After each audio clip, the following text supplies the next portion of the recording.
Hello, service coordinators. Welcome to the Service Coordinator Podcast. Today we are joined with Pam Myers from the Alzheimer's Association of Northeast and Central Ohio. Pam, welcome to the Service Coordinator Podcast. How are you? I'm great, Dan. Thank you. Thanks for having me. Hey, no problem, no problem. Sorry we got this moved around a few times lately. I've had a busy summer, let's just say that. Yep. So thanks for joining us. I guess my first question is, why don't you tell us something about yourself that nobody else knows or is unique about yourself that we might not know? I guess some people might know. Hmm.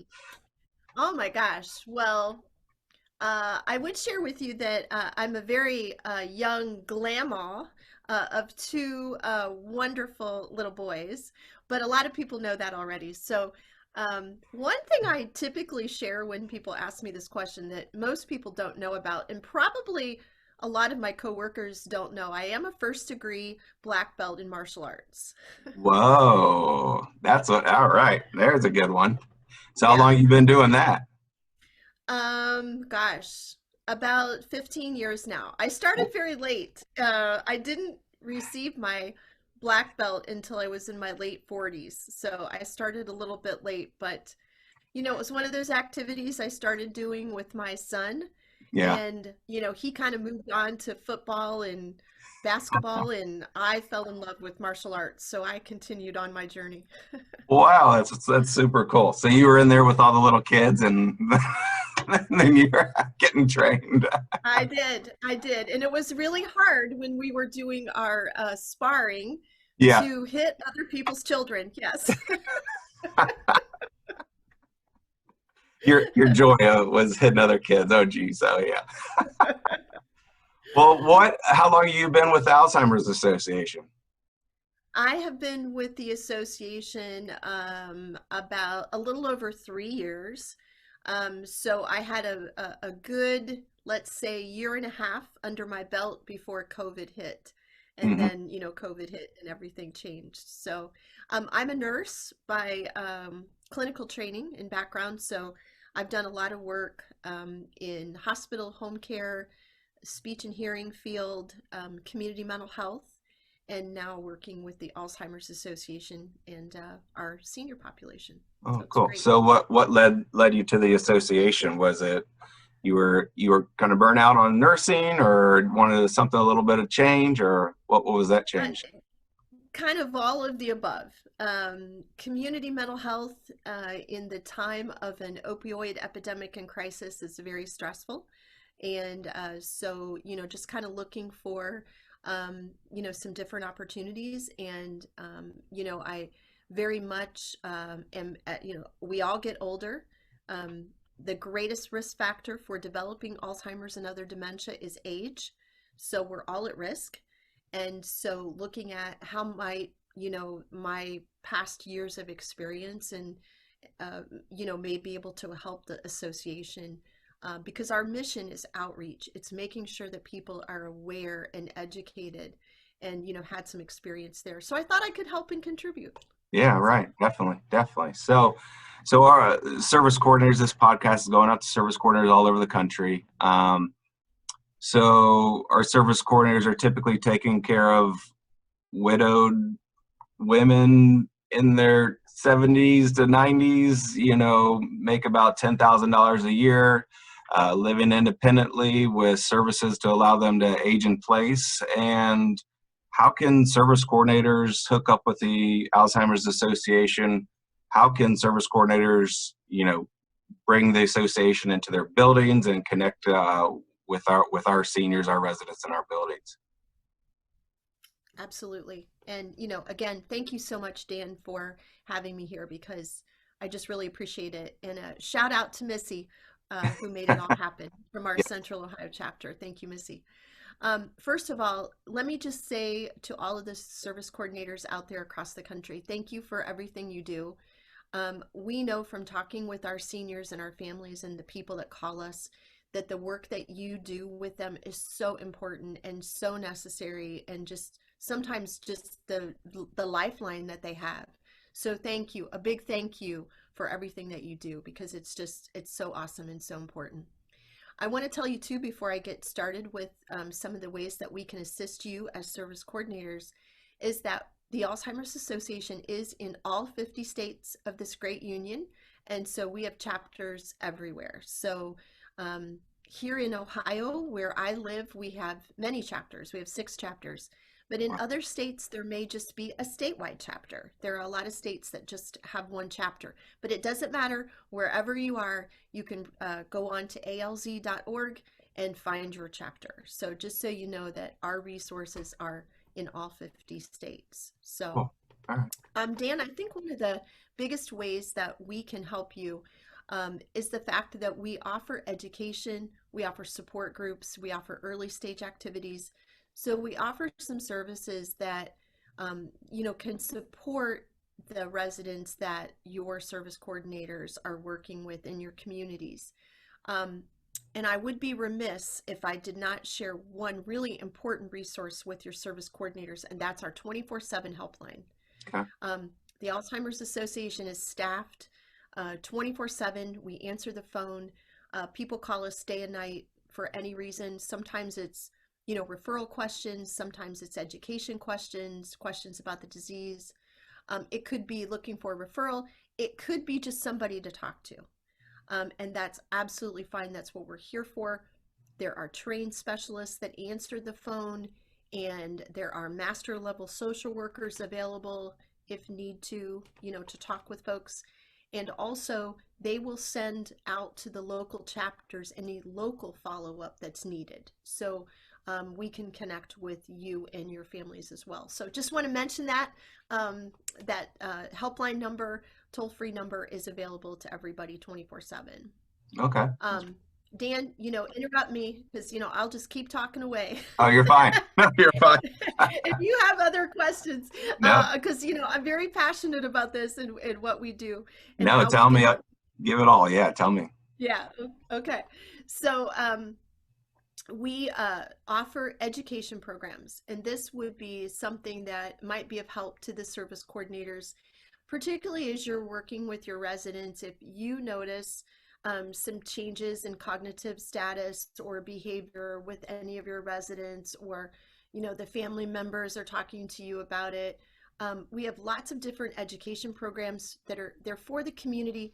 They're for people who have concerns about memory loss, concerns about loved ones with memory loss, just an array. We actually have over 14 different programs that we can offer. We do those in communities throughout the country. So again, if you go on our website or the chapter website, you can see the programs. And I will tell you, Dan, we're coming out of this pandemic. Back in March of 2020, the association, in about 2 weeks, nationwide, we converted all of our in-person activity to virtual.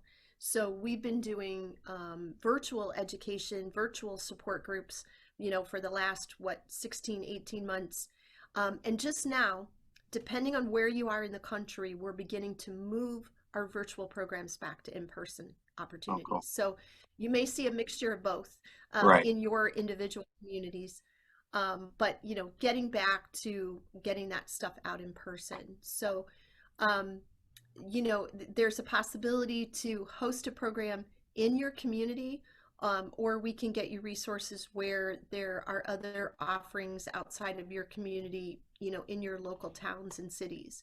So we do our programs all over, in comfortable, accessible, inclusive places, senior centers, libraries, churches, wherever people need us in the community, we do those programs. We also offer caregiver support groups, and again, this might be something that you as a service coordinator would like to see in your community, and we can certainly at the local level talk with you about that. Those groups are all facilitated by our trained volunteers, many of them former caregivers themselves, and so they're very comfortable spaces for people to share, get tips and support and resources. It's been a challenge, I'm not going to lie, in the virtual world, to do that via Zoom. But we actually have some support groups that are going to continue virtually because of some of the benefits, right, of being online. not traveling, not having to leave their loved one perhaps, and just have that convenience of being home and still having the support. So those Right. caregiver support groups are great spaces for people to connect. How many Um, support groups yeah. do you think you have just in Ohio alone? How many support groups do you think you have? Oh my gosh. I pre-COVID, in each chapter we probably had 30 to 50 support groups because we have Wow. them in communities all over, Wow. just lots of towns and communities we'd have caregiver support groups. Now virtually, not so many. We have about a dozen in central Ohio, maybe a couple more in northwest Ohio, but it's a little bit different virtually because again, you don't have people traveling to the location. Um, but yeah, I mean, we'll start to see more groups become active, I think, as we come out of this pandemic. There are also a lot of chapters have a little bit more specialized caregiver support groups. So, for example, there may be a caregiver support group that's focused in the LGBTQ community. We have one in Central Ohio for caregivers where their loved one has Lewy body dementia. So, Sorry, you again, broke up. sometimes we, What kind of dementia was that? oh, I'm sorry, You broke up a little bit. Lewy body disease. Huh. Haven't heard of that Oh, one. sorry, No, Dan. what's that one? Yeah, so Lewy body dementia is a different kind of, so in Alzheimer's disease, we have plaques and tangles, beta amyloid plaques. In Lewy body dementia, the protein buildup in the brain, it's a different kind of protein. So it's a little bit different than Alzheimer's. Has a few different symptoms, but it is a progressive fatal disease like Alzheimer's and other dementia. Okay, Lewy body, depending on who you read in the research, is either the second or third most frequent type of dementia after Alzheimer's. gotcha. So, Okay, but okay. not real common. But those caregivers sometimes have some unique challenges with that type of dementia. So, they focus on talking about that in their Right. support group. So, Okay. something else, Dan, I need to Yeah. mention that I think is really important because National Church Residence is affordable housing. All of our programs and services for our families, their caregivers, our persons living with dementia are all free of charge. So I wanted to make sure that all Yeah, your definitely. service coordinators knew that as well. Yeah. So what is your advice? You know, my dad's dealt with my mom's Parkinson's for 20 years. Never once did he even think about going to a support group, but I think it really could have benefited him and still benefit him. So what's your advice to service coordinators who might see a resident that, you know, uh, knows of a family member or a spouse that dealt with Alzheimer's? How do you get an older resident that doesn't really want to get out of the house or maybe not get on a thing virtually to actually take their time out and try a support group? Because I just think it would be huge for many of those residents and my dad. But how do we get them to even take that first step? What's your advice? Push How them do out we the get them to take it? I don't know. I might ask the service coordinators that question. They might have Yes. some good answers for us.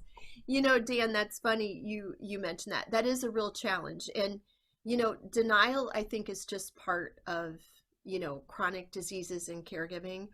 And I would say that another program that we offer folks that would be important to your service coordinators to know is our care consultation program. And that's where we sit down with families and do some, long range planning, talk about needs, make referrals, anything that they want to talk about or that they need support with during that care consultation process. And just sometimes when we're just talking with families more informally, the old adage, you can lead a horse to water, but you can't make him drink. So, it's just continuing to get the resources in front of folks, let them know that they're out there. We find a lot of times that sometimes as a neutral party, we can make recommendations easier and they're accepted easier than maybe if you as the son are trying to, tell your dad what to do. Not that you would do that in any way, shape, or form, but you know what I mean, that sometimes we don't we don't always take the advice or the prompting of our family members, right? Right. But if we are able to, talk with someone who's, you know, we're much more neutral, looking in from the outside and just trying to provide that support and, point of reference for folks. I think it's just continuing to encourage, Hmm. you know, these diseases are progressive. And there's only one way at this point that they're progressing. The person is going to get, worse. And so just I think continuing to circle back, because it's not only, Dan, it's not only attending support groups, it's maybe getting some respite for the person, some respite care, or some just getting someone to come in the home for a few hours a week and assist the caregiver. Maybe that the caregiver can just get out, go get their hair done or get their hair cut or go take a walk, just to get a breath of fresh air. And so we're just continuing to encourage people to try to take advantage of those resources and just put them out in front of them. I just was working with one of our team members today on a care consultation, and the fellow probably, we look at the situation and think, oh my gosh, they could probably really benefit from a support group. But you're right, it's difficult sometimes to try to convince folks to Right. actually get there. Yeah. Right. Well, awesome, Pam. So before we wrap things up, is there any last thing you want to let service coordinators know, or something about the association that we might not have talked about today? If so, here's your chance to Here's my say it. chance. All Yeah. right. Yeah, there is one other thing I would just like to throw out there, because I think it's, really important for the service coordinators to know. So, I just went through all of our care and support services, again, that are free of charge for folks. That probably is the point of contact for the association, the program teams and the service coordinators. But just so you know, a couple of other really quick things I want to share with you about the Alzheimer's Association. We are the #1 advocacy group for this disease. So, if you have someone who's very passionate about advocacy, we can certainly use those voices to help us inform policy at the state and the federal level. We also are a very large funder of research. So there's always different things happening in our research arena that people are interested in. There is a new drug that is out in the public domain now that is the first treatment for Alzheimer's disease. And it is available, obviously, through your physician. It's most beneficial for folks in mild cognitive impairment or early stages of Alzheimer's. But, very exciting that we actually have this treatment for Alzheimer's disease, and I think more to come. Right. And the last thing I'd just like to say, Dan, is that there's always all of our programs, as I said earlier, are free of charge. They're free because we have our Walk to End Alzheimer's, and it is walk season. It's walk season right now. And so, if the service coordinators, if you're looking for an opportunity for your residents to give back, to honor their loved ones, perhaps that have passed from the disease, or someone that's going through the disease now, they can sign up in their local community, form a team and attend a walk. So it's just a great way for people to come together and celebrate those people in our life that are suffering or have suffered from the disease. And it helps us raise money so that we continue funding research, we can continue our advocacy efforts, and we continue our care and support programs. Well, great. So Well, thank you great. for letting me share that. Yeah, no problem. No problem. Well, Pam, thank you so much for coming on and letting us know about the Alzheimer's Association.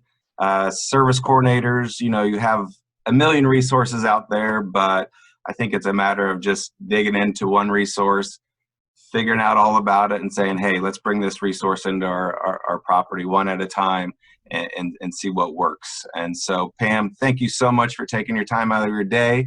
And More than welcome.